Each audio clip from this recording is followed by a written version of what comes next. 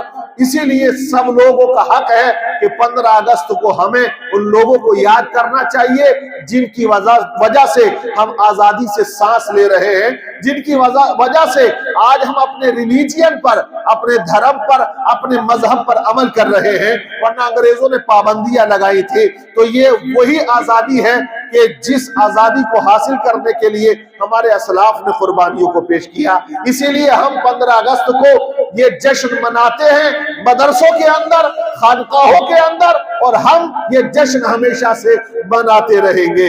یہ ملک ہمارا ہے، ہمیں اس سے پیار ہے، اور ہم اس ملک کے ساتھ وفاداری کرتے رہیں گے۔